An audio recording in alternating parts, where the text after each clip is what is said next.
सब उनके पास ही है। हम नहीं मांगेंगे लेकिन अपने आप हो जाएगा।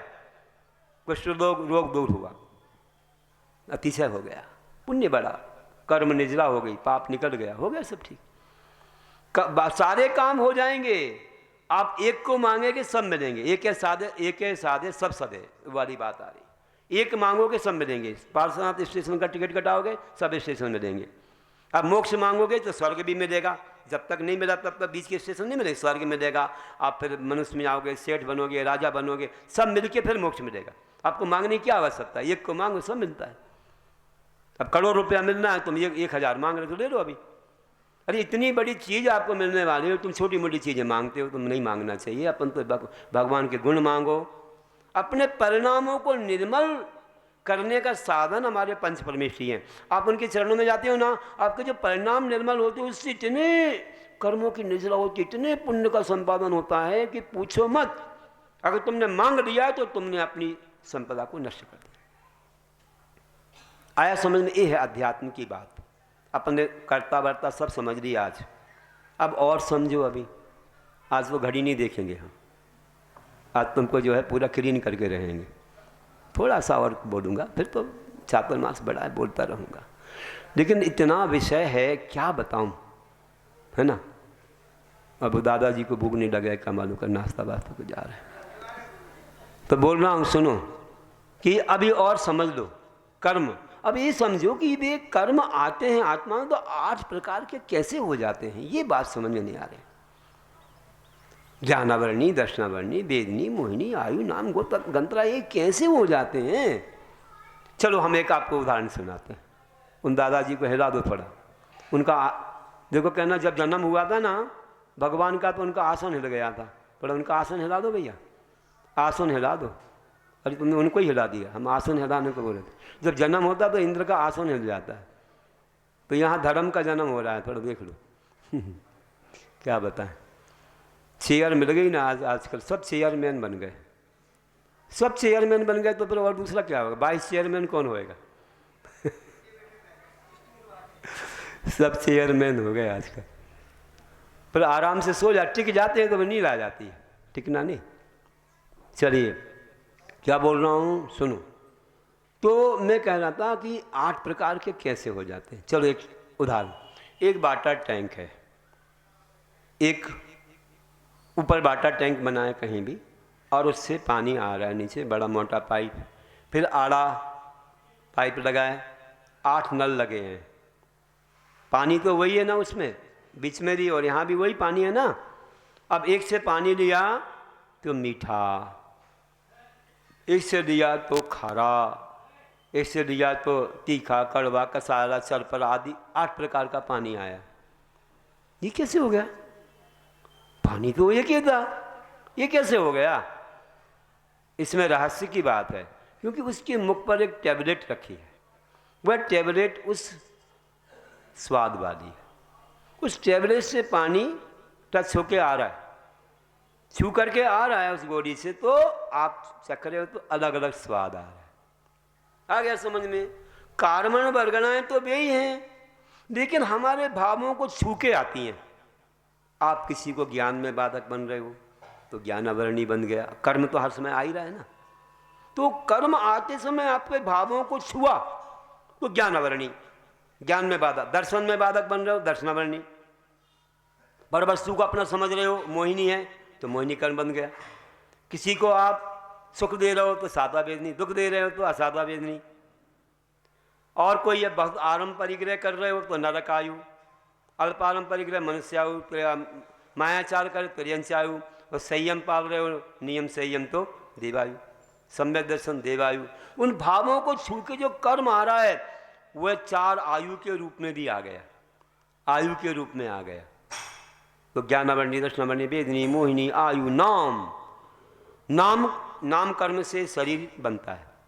इसकी जो प्रकृतियां हैं 93 प्रकृतियों में एक औदारिक शरीर जैसे अपना ही ना, तो ये नाम कर्म से बनता है। 93 उसके वेद हैं। ज्ञानावरणी के 5, दर्शनावरणी के 9, वेदनी के 2, मोहिनी के 28, है ना, आयु के 4, है ना। और जैसे नाम कर्म के 93, गोत्र कर्म के 2, है ना, और अंतराय कर्म के 5। ऐसे सब मिलाओ 148 होते हैं। ये सब तत्वार्थ सूत्र पढ़ेंगे पर्व के दिनों में। एक बार परिचय तो हो जाए। हमारे लोग अपने शास्त्रों के वर्णन को नहीं जानते। 48 कर्म बांधते रहते हैं, रोज कुछ ना कुछ कर्म बांधते हैं, लेकिन उनके नाम ही नहीं मालूम। बाकी सब चीज़ें मालूम है, कितना सोना, कितना चांदी, कितना रुपया, कितना पैसा, कितने मकान, कितनी दुकान, सारा मालूम है, लेकिन ये नहीं मालूम कि जो आत्मा के पास ही बैठा हो तो दूर है, वही नहीं मालूम अपना वैभव। तो कैसे आप लोग जैन हो, समझ में नहीं आता। जैन धर्म को ही नहीं जानते आप। कम से कम एक बार तो अपने शास्त्रों से परिचय एक ही पढ़ लो आप, तो जैन धर्म की बहुत बड़ी चीज़ तत्वार्थ सूत्र पढ़ लो तो पूरा आ गया। जैसे बाइबल होती है किसी में, क्रिश्चियनों में कहीं किसी कुरान होता है, किसी का महाभारत रामायण और सब होता है ना, तो ऐसे ही हमारे यहाँ जो है एक तत्वार्थ सूत्र है, मोक्ष शास्त्र नाम है, और 10 दिनों में एक अध्याय का वाचन होता है अर्थ सहित, और 10 अध्यायों का एक दिन वाचन होता है। कोई व्यक्ति पढ़ते हैं, जैसे मध्याह्न में हम लोग अभी कर रहे हैं, तो 10 अध्याय का पाठ करते हैं कोई भी एक, और फिर एक अध्याय का अर्थ सहित होता है। करीब आधा पौन घंटा लगता है 10 अध्याय पाठ करने में। हम शुद्धि भी करवा देते कहीं गलती हो तो एक उपवास का फल मिलता है, वहाँ लिखा हुआ है कि 10 अध्याय परिचिन्नी पढ़ते पढ़ते श्रुति फलम स्यादुपवास से भाषित मुनि पुंगवे। तो एक अध्याय मतलब 10 अध्याय के पाठ से एक उपवास, और गुरु महाराज जी कहते हैं एक अध्याय के वाचन में भी 1 घंटा करीब लगता है, मानो कम और ज़्यादा भी लग जाए तो आपको एक उपवास से ज़्यादा फल मिलता है।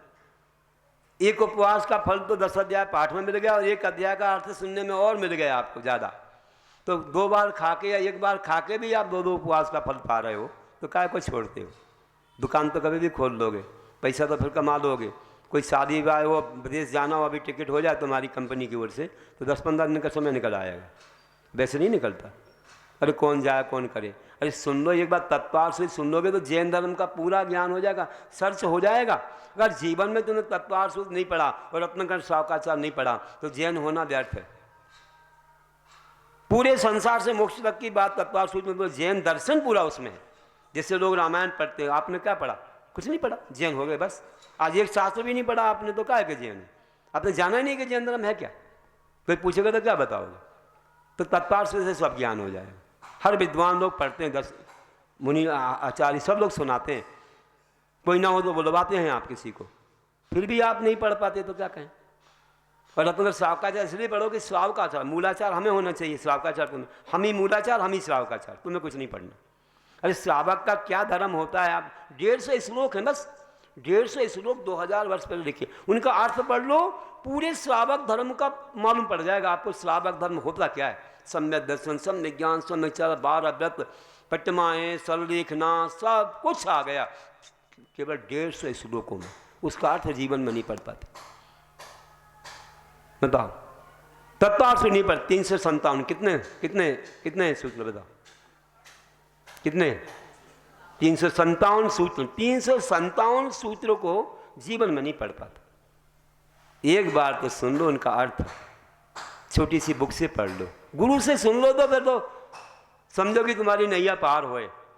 एक बार गुरु मुख से सुन लेना, आपको कुछ नहीं पढ़ना, बिल्कुल बनी बनाए रसोई आपको मिल जाएगी। जैसे बनाना पड़ती है और स्वयं बना के कोई दे दे, मुख में ही खिला दे, तो तुमको दे रहे हैं, तुम बैठे रहे ना, हम तुम्हारे कान में खिलाते जाएंगे, फिर भी समय नहीं निकालेंगे। देखो अभी तो सुन रहे हैं लेकिन फिर भग जाएंगे। अरे कौन जाए दोपहर में, सो जाओ, ये करो करो।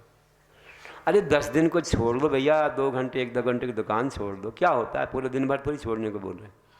सुबह प्रवचन इसलिए देते हैं, सुबह तत्वार्थ सूत्र कर सकते हैं। सुबह क्या है, तो जनरल बच्चे लोग भी सब बैठते हैं ना, उनको क्या है कि थोड़ा जनरल प्रवचन में उदाहरण सुनाते हैं एक धर्म के ऊपर, तो थोड़ा अच्छा लगता है, उनको कठिनाई महसूस नहीं होती। किसी को तो संस्कृत वगैरह कठिनाई महसूस, तो इसे दोपहर में अपन आ सकते हैं, अच्छा समय रहता 10 अध्याय पाठ का और सब चीज़। सुबह थोड़ा सीमित समय रहता है, पूजाओं में समय जाता है। फिर भी मैंने कहा आप जल्दी पूजाएं करना, हम संगीत में कुछ नहीं बोल रहे हैं, आप तो जल्दी प्रवचन को आ जाना, जिससे आपको अच्छे प्रवचन मिले एक एक धर्म के ऊपर। सारा अपने जीवन का रहस्य उसी में छुपा है। तो बोल रहा था कि देखो एक एक कर्मों से कैसे कैसे आप करते हो। तो आपने नाम कर्म, मानो किसी की निंदा की, जैसे इसमें दे दो आप किसी मानो आपने मन में चयन किया, कुटिलता की मन में कुछ वचन में कहा है, मैं कुछ किसी विसंवाद किया, इससे अशुभ नाम कर्म का बंध होता है। विसंवाद नहीं करता है जो सरल स्वभावी रहता है और मन में चयन काय को सरल लगता है, तो उसको शुभ नाम कर्म का बंध होता है, अच्छा शरीर मिलता है मतलब उसको। फिर इसके बाद गोत्र, नीच गोत्र का बंध, दूसरे की निंदा अपनी आत्मा की प्रशंसा से होता है। और दूसरे की प्रशंसा करो, अपनी आत्मा की निंदा करो कि मैं तो कुछ भी नहीं हूँ, मैं कुछ नहीं जानता, छोटा हूँ मैं। कोई करे प्रशंसा, नहीं भैया प्रशंसा मत करो। इससे होता है उच्च गोत्र का बंध। समझ गए ना आप? तो दूसरों के गुणों को उघाड़ने से, अपने गुणों को छुपाने से, और दूसरे अपने, हाँ, और इससे उल्टा करोगे, दूसरे के गुण छुपाओगे, निंदा करोगे, अपने गुण उघाड़ोगे, तो फिर नीच गोत्र।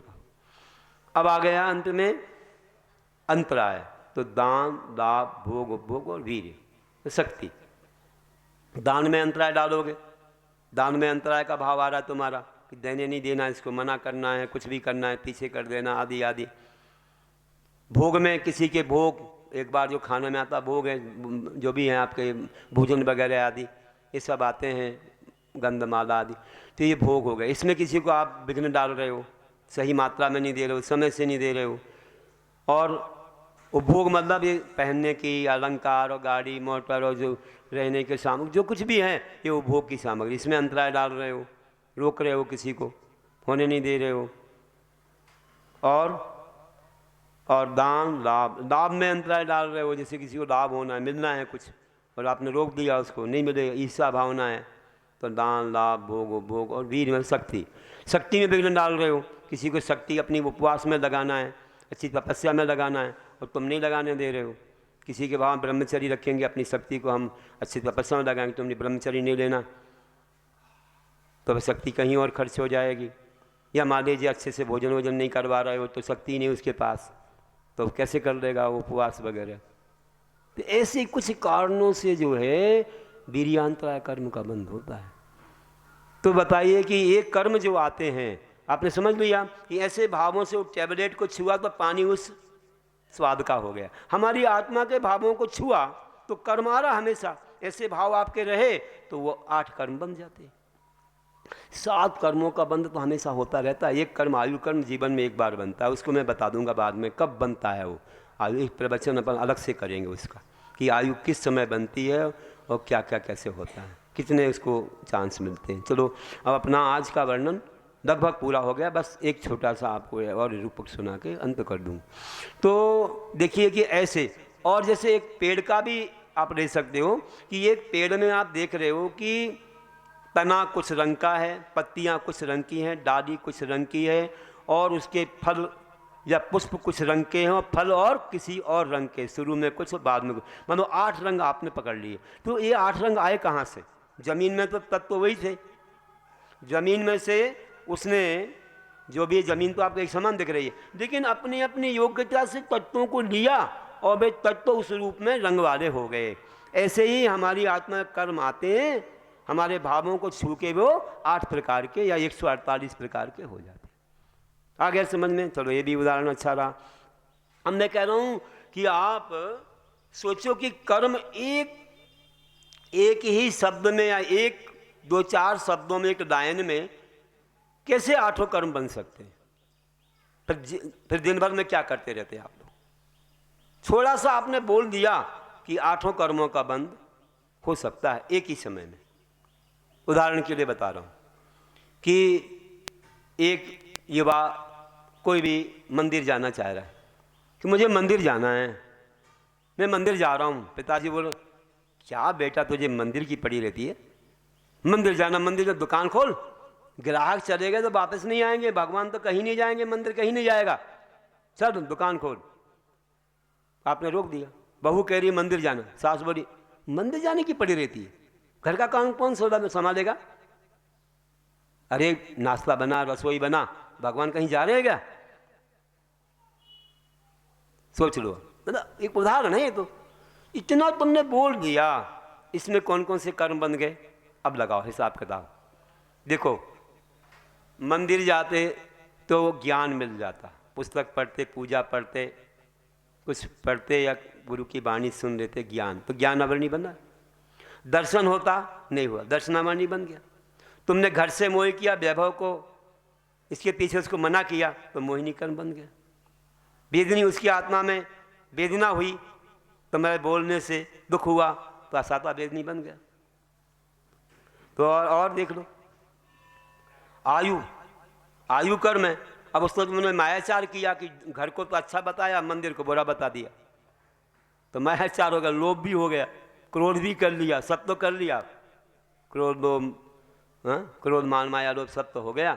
तो आपको क्या क्या हो गया बताओ?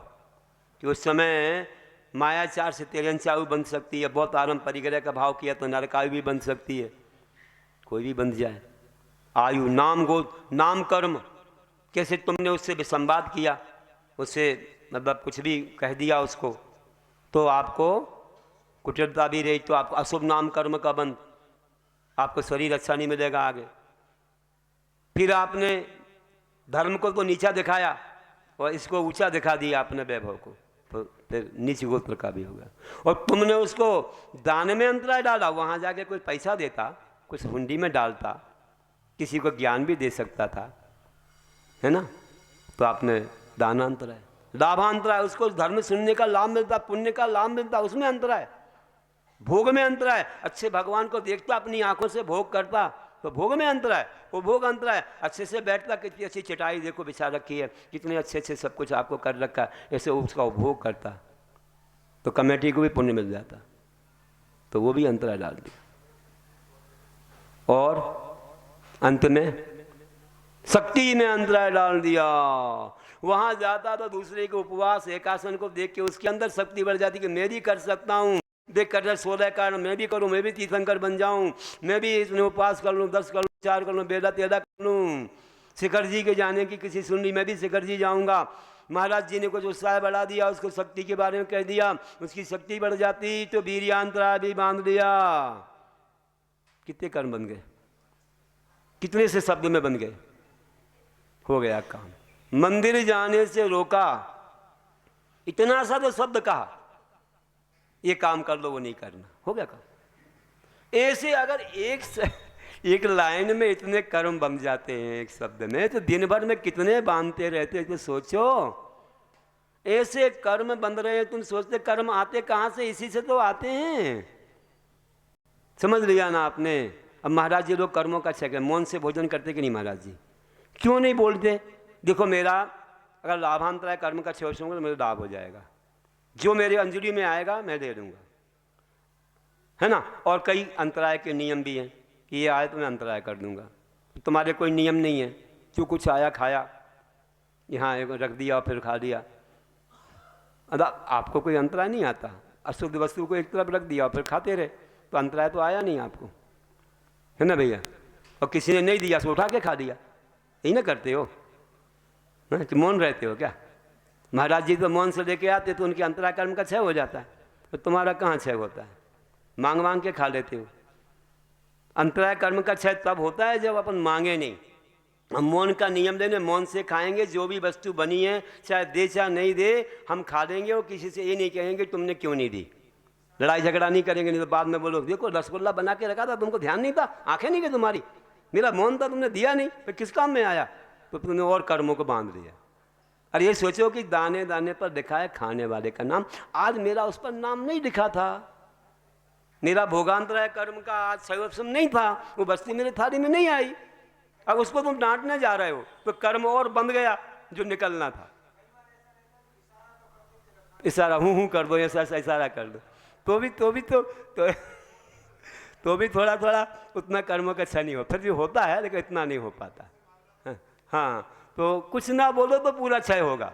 इसलिए तुम लोग अच्छे हो। एक व्यक्ति बोले कि महाराज जी क्या बताएं, जब बोल बोल के खाते थे ना तो लोग बोलेंगे, जब मांगेंगे तो दे देंगे। और मैंने एक बार नियम ले लिया कि मैं मौन से खाऊंगा, तो मौन से मैंने खाने को नियम लिया, बैठ गया तो उन लोगों को ध्यान नहीं रहा। मैं जल्दी उठ गया, एक दिन उठ गया तो कल के दिन से देख लो, अरे भैया वो तो जल्दी उठ गए, उन्होंने कुछ नहीं मांगा, बोला नहीं, मौन से खाते हैं। दूसरे दिन दो लोग हमारे पास आके बैठ गए, अच्छे मना के दे रहे हैं, अभी कुछ मांगेंगे नहीं, उठ जाएंगे। तो अच्छा हो गया महाराज जी, इतना अच्छा हो गया कि हाँ दो लोग बैठ करके खिलाने लग गए। हमने कहा मौन का परिणाम देखो, तुम्हारा पुण्य बढ़ गया। सब लोग मौन ले लो, आपके सामने दो, हमारे सामने तो 15-20 खड़े रहते हैं, कितने 50 खड़े रहते हैं कि महाराज जी मौन से लेते, सब देने को तैयार। तुम्हारे सामने कोई रहता ही नहीं है, तुम तो हाथ से उड़ा उड़ा के खाते हो, गिद्दे भोजन करते हो यहाँ पर ऐसे। देखो आप, हैं ये कौन सा हो रहा है भोजन, बताओ भैया। क्या बोलते हो, बफर सिस्टम वाला, जूता चप्पल पहने जूठे छू रहे हो। हमने पिछले वर्ष देखा, बहुत अच्छी बात, अब मानो नहीं मानो, पेड़ाबा में एक भी दिन हमने उनके सामूहिक भोजन में बफर सिस्टम नहीं देखा। एक दिन तो लेट हो रहे थे, पिछली परिवर्तन के दिन हमारी जिनमानी होते पूरे लोग वहीं बैठ गए और सारे वालों को उनको परोसने लग गए। अरे मैंने कहा 5 मिनट में आप पूरी सबको थालियाँ लग गई, सब बैठ गए, किसी ने भी वहाँ जाके नहीं मांगा। इतने बार भोजन हुआ वहाँ, कभी बफर सिस्टम नहीं देखा, पूरे बैठ के खाते थे, सबको थालियाँ लगती थी और ये वाले लोग परोसते थे। हमने वो जीवन याद आ गया जब हम लोग गृहस्थ जीवन में थे। हमने ये है सही भोजन, सब परोस रहे हैं, मना के दे रहे हैं। वहाँ तो गिद्दे भोजन है, उठा के खाते। एक जगह मैंने देखा तो ऊपर से देख रहा था, नीचे हो रहा था, सब रसोले पर टूटे, वो कढ़ाई खाली हो गई। अब दूसरा आया तो सीरा, कुछ है ही नहीं, एक ने 4 रख लिए, 2 4, ऐसे जैसे घर में कोई मिला ना हो। ये गलत बात है, मना के देते थे और आज वो ऐसे खा रहे जैसे कि मिला ना। ये अपनी परीक्षा है, अपन को दूसरे से परसवाना चाहिए, नहीं तो कर्म नहीं निकलेगा। तो ये तो परसवा देंगे, तुम लोग क्या करोगे बताओ, तुम्हें कौन परोसेगा, तुम्हारे कर्म कैसे निकलेंगे बताओ। महिलाओं से पूछ रहा हूँ, तुम्हें भी कोई परोसेगा तो खाना, ऐसे मत खाना। हे भगवान, समस्या आ गई, खड़ी हो गई। अब चर्चा का विषय बन गया, कर्म कैसे निकलेगा। अपने हाथ से परोस के खाते हो, मन का खाते रहते हो, हाँ अच्छा खाते रहते हो। आपकी ओर से बोल रहा हूँ, मैं इनकी ओर से बोलूँ तो समझ में आएगा, सबको सब खिला देते, बचा खुचा खाते, ये भी है। लेकिन एक बात कहूँ कि एक और किया करो, कहना कि हम तुमको इतने दिन से परोसते रहते हैं, कम से कम मुझे तो आप परोसा करो। कहाँ चले जाते हो, आपने पहले खा लिया, आप मेरे को परोसो ना, मैं भी मौन से खाऊं, जो आ गया खाऊं तो मेरे कर्मों का क्षय हो जाएगा, ऐसा बोलना। अरे रोज नहीं करना है तो कोई एक दिन तो बोलो, पर्व के दिन में बोलो, अष्टमी चतुर्थी को बोलो, जब एक का मौन से खाओ और इनसे कहो तुम परोसो। मैं कुछ नहीं बोलूँ, नहीं परोसा तो समझो कोई बात नहीं, हमारे ऊपर हम नहीं खाएंगे और हम शांति रखेंगे, समझेंगे हमारे कर्म का क्षय हो गया, अंतराय कर्म निकल गया, उस दाने पर मेरा नाम नहीं था। ये है समता रखने का उपाय। दाने दाने पर लिखा है खाने वाले, मंत्र को याद कर दो। क्या बोला, दाने दाने पर लिखा है। नहीं, ये लोग नहीं बोल रहे, इनको तो इनका नहीं लिखा है लगता। बोलो ना एक बार, दाने दाने पर लिखा है खाने वाले का नाम। एक अम्मा जी नहीं बोल रही, वे बोल रही नहीं हमें तो चाहिए। सुनो क्या बोल रहा हूँ, ये है समता, इससे करो। देखो क्या हुआ, अंत में एक बात कह रहा हूँ, आज सुबह मैंने घड़ी देखी नहीं है, अब देख रहा हूँ, लेकिन अब तो हो ही गया पूरा। एक लालाजी आए और लालाजी जो है भोजन को बैठ गए, अंतिम बात है, भोजन को बैठ गए। अब बैठ गए लालाजी खूब बोलते थे, बिना बोले खाते नहीं थे, कितना राग द्वेष करते थे, कैसे कर्मों का क्षय हो।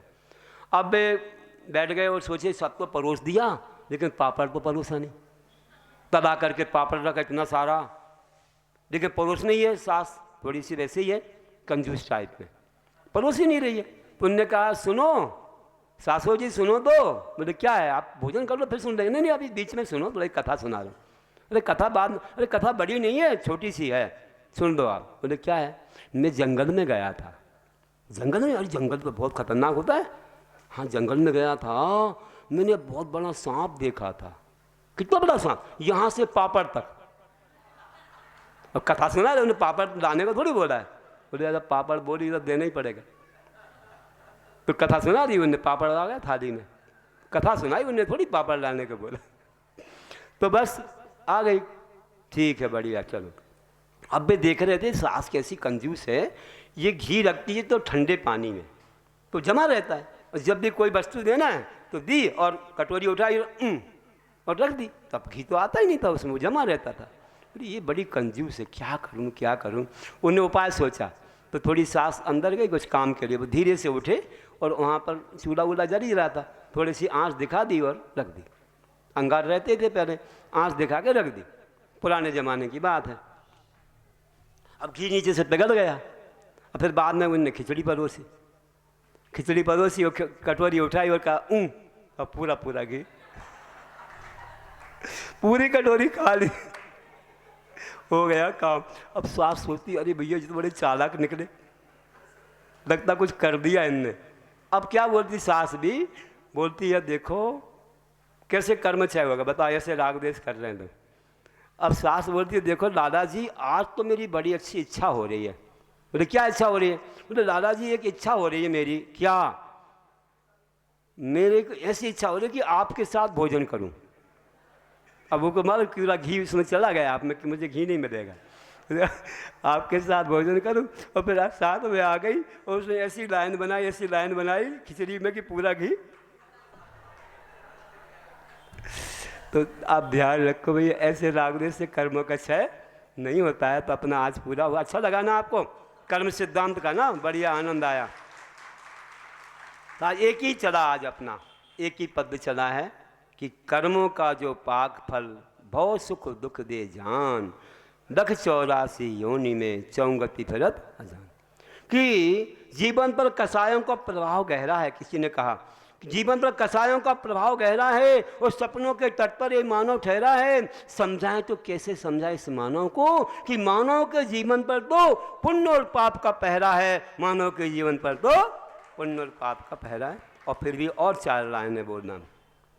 देखो अपन पढ़ते हैं कि कर्मों का फल मिलता अपने कार्यों के अनुरूप सदा, बिना कर्म के भव के किसी को कुछ ना मिलता भूल कदा।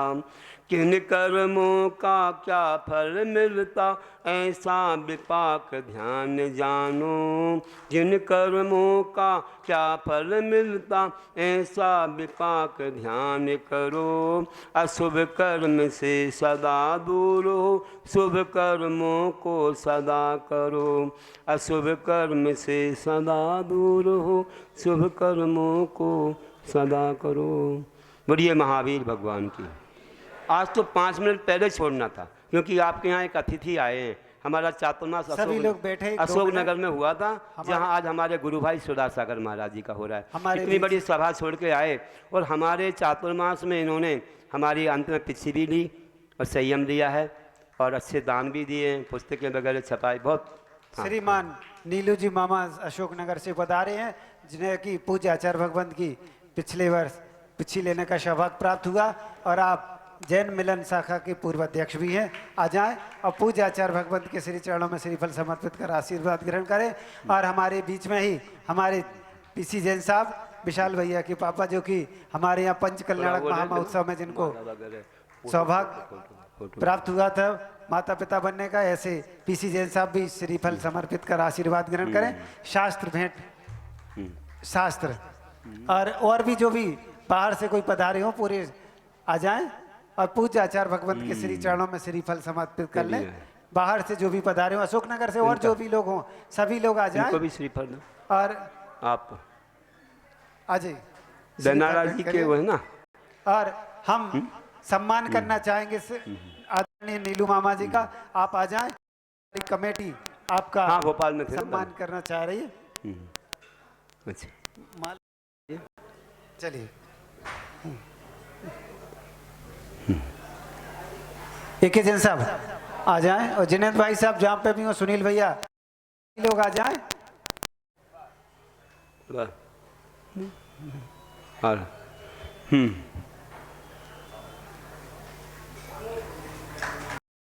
फोटो ला, फोटो ले।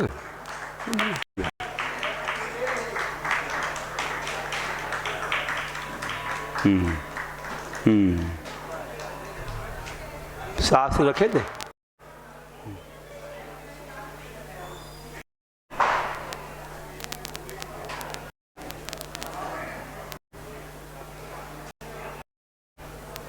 चलो अच्छा है। जिनवानी हो गई ना, जिनवानी पढ़ ली। अच्छा है।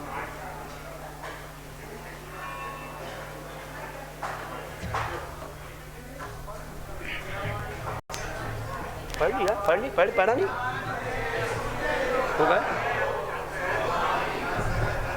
सदा लेते हो हे दिलवानी भाव तुझको